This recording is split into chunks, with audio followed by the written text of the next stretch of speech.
Hey everybody, it's what is it? February 23rd, 2025. Gonna be another episode of the Dota Diary, or not Dota Diary, just Diary in general.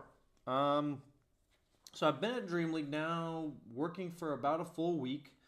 I've been on the morning shift as opposed to what I usually have done in the past, which is the night shift.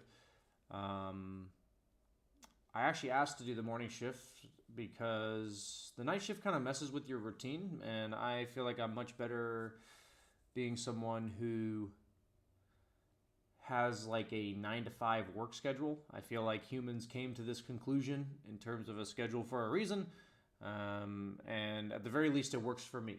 So this event has been much better in that regard. Um, but and I've also been loving working with Jenkins specifically. I've worked with Shiver and Lacoste before, but it's been actually a really long time since I worked with Jenkins, and we've been working pretty much every shift together. So shout out to Jenkins, one of my best friends in all of Dota and in general. Very grateful for him. Just never tell him I said that. Um, but yeah, I mean, this event has been. I actually came into this event very positive, like thinking I've got all my ducks in a row. I've gone through the stresses of these events before. It's always stressful traveling, working long hours, being on broadcast, suffering from nervousness, doubts. I feel like I at least do a better job nowadays of not looking nervous. Maybe it's up to you guys to decide. But this week I had like this weird problem where I was not weird as in I wasn't expecting it. That I was trying to present the people around me with the person that I thought they preferred me to be.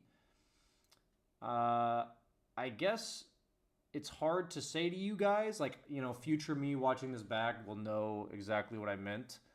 The things I'm talking about are a bit personal, and the people involved are people you guys know. So I don't really want to share like too much of it because there's no like beef or anything. It's like my own insecurities about just things in general that have led to it, and it's a very interesting realization for me.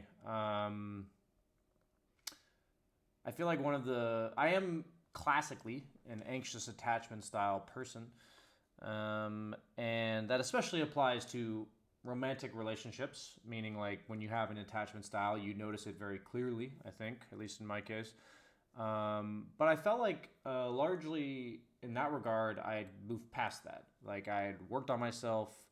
Um, and so it's one of those things where it's a problem that you feel like you already addressed, but then I get that reminder, like I do with any other problem, that it's comprehensive, it's universal, it covers all aspects and facets of your life. Some more than others, but something like this is just, it's not something that's going to never rear its head again. And there also may be parts of my life I didn't realize that it still existed, I feel like when you have that kind of thing, you kind of have to like unlearn the behavior, um, and also be consciously aware that you're doing it, um, in whatever regard it's into. So, my summary in my case of anxious attachment style is that you care more about making sure the other people like you and that you fit in rather than asking yourself, is this good for me? Is this what I want? Um, is this who I am? You know? Um, and I feel like when you have it, meaning like, I'm sure if you're listening, you can at least relate somewhat if you have it, maybe a lot. Um, but no, I'm thinking about where I was going with this. Um,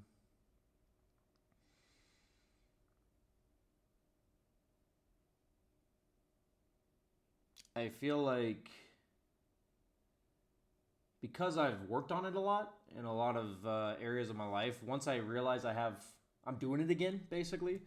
The process for realizing it and doing something about it, and also realizing how much it actually affects me, uh, is all much faster, but it's also much more heavy. You know, I feel the effect of it much more significantly than before, which also creates the situation where I fix it faster. You know, where I like correct the behavior. So in my case, I was just doing things that weren't really me for the sake of trying to fit in, and that's like outside of work. You know, spending time like. For an example, not too personal, is that the new patch came out, and I knew that when I'm on events working Dota games and literally watching spamming Dota all day, that for me it's not good for my headspace to also play Dota. Like it just doesn't work.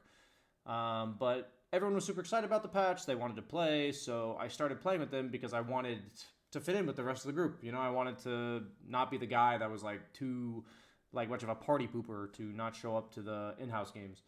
And it's not like they did anything wrong. It's not like the in-house games were shit quality or something that made them bad. I just realized that like I wasn't giving myself enough time to like decompress and relax and think about like just kind of mull over my day, and it just made me really wound up and stressed. And when I asked myself why I played the in-houses, it was for no other reason than what I thought other people thought of me if I didn't play. When at the same time, I'm also working with people that are just not judgmental. They're not the type to think any of these things. So the key about all of this is that this has absolutely nothing to do with the people I'm working with. And it has everything to do with my anxious attachment style, right? That dies hard. Old habits die hard. So that's kind of been the theme of this week, I guess, for me. Was something I realized I was just getting very in my own head. I feel like when you are doing things for any other reason than what's good for you, or it feels like the right thing to do, or you feel like you're supposed to do it, you can't see yourself doing it any other way. Like these type of thoughts, like these can be things that care about other people as well, but meaning like it feels right to do this for this person kind of thing. But I feel like it does all, in my opinion, the healthy stuff originate from this is how I think I should do it. This is how it feels like I should do it. If that's not the reason, I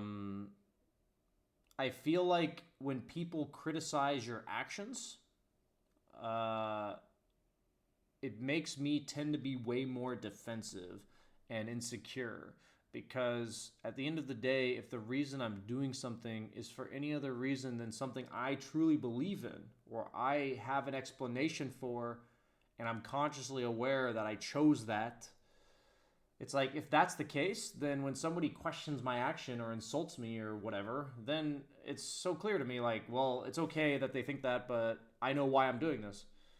But when you don't fully know why you're doing it, when you're doing it for the wrong reasons, then when somebody questions you, you immediately, not immediately, you question yourself, and you don't have a good answer. So it creates, in my opinion, a lot of self doubt and overthinking to the extreme. And that's just not a world I want to live in. I feel like I've been working really hard to move past that. And it's not like a day and night process, or overnight process, not day and night. It's not an overnight process. And yeah, that's just been the extent this week. And yeah, it's just something I wanted to share with you guys in future self. Maybe for anyone out there who has an anxious attachment style and would love to talk about it on my stream. Whether you resonate with me, if you don't, all good. Maybe you know somebody in your life that has an anxious attachment style, and maybe you understand them a bit better. Or maybe it'll help you ask them a question to get to know them a bit better. I'm not sure. That's kind of the thought. I feel like this type of stuff just isn't talked about enough, and it was the main subject of my week this week. There were a lot of good things this week. Kasha came and visited. That's my girlfriend. And that was really nice, just having a nice dinner with her and Jenkins. Two people that are very important to me in my life, and they had never met before, so that was fantastic. going out to like a group dinner with all the people that are on my shift, having like a lot of people that I really enjoy being around all in the same place. I feel like that's just a very lucky, fortunate, wholesome experience that I'm grateful for.